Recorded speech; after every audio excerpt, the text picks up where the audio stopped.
The scribes look holy. They sound holy. They lead the prayers.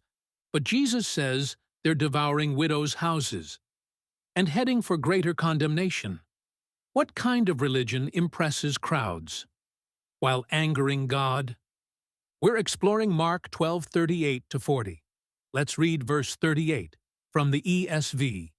And in his teaching he said, "Beware of the scribes, who like to walk around in long robes and like greetings in the marketplaces."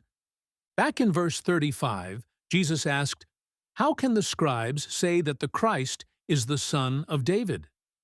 He pointed to the scribes as men who promulgated either bad or at least incomplete teachings. If you go back and watch the video on Mark 12:35-37, you'll get a deep dive on that passage. Now, in verse 38, Jesus issues a warning about the scribes. Before we consider the warning, a quick reminder about the identity of the scribes.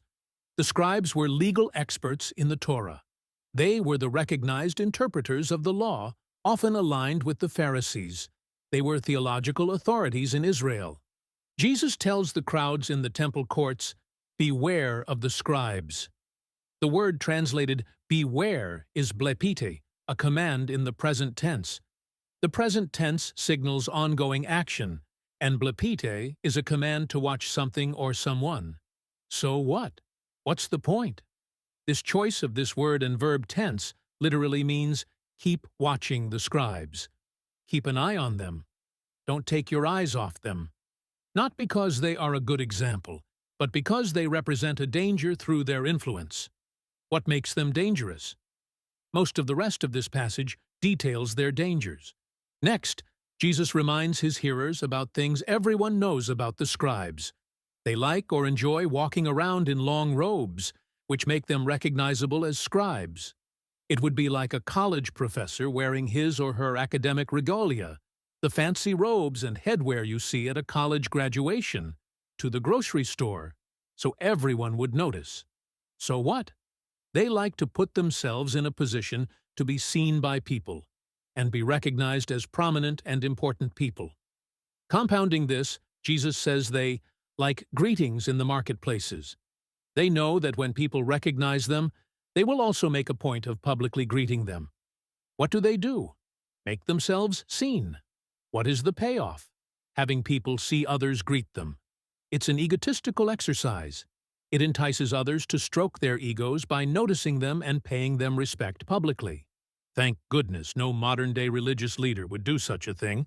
Pardon my sarcasm. On to verse 39.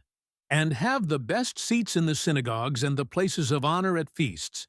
How does this differ from verse 38? If verse 38 is about recognition, verse 39 is about social advantage. By virtue of their position, they get the best seats in religious services and honored seats at feasts, both religious feasts and social events.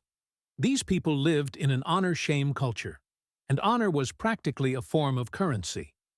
Being seen in the best seats had a carryover effect in other areas of life. Their positions as arbitrators of religious questions resulted in social privilege. But wait, there's more. Look at verse 40.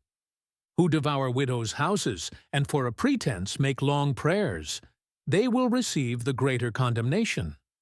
They devour widows' houses. So the privilege isn't just social, it's also economic. Widows were among the most vulnerable members of society, and the scribes among the most trusted. They were in a perfect position to take advantage of a widow who lacked a male relative to safeguard her interests. How common was this? Common enough that Jesus can throw out this line with confidence that it will resonate with the people. He doesn't need to explain it, because it's well known. They also make long prayers. But Jesus explicitly says these long prayers are a pretense or a pretext, meaning that the lengthy prayers aren't a sign of extra piety. They're a performance. It's part of the show, together with the long robes in public and the prominent seats at events, to keep them positioned for personal benefit. But what is their purpose in the community? They are religious scholars, intended to be a resource for a better understanding of Scripture and the settling of disputes or confusion. They exist to be a benefit to the community, but have become the beneficiaries of their prominent public positions. Then, Jesus ends with a great play on words. The guys who make long prayers will receive greater condemnation. The pretense of their lengthy prayers results in even more condemnation. To conclude, let's circle back to Jesus' command at the beginning of this passage. Keep watching the scribes.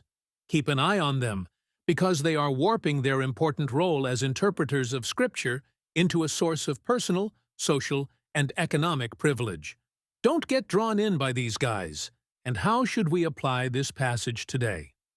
As someone who served as ordained clergy for many years, I'm going to let you in on a secret. There is no farm where a special kind of holy, selfless humans are bred and raised to become clergy or theologians.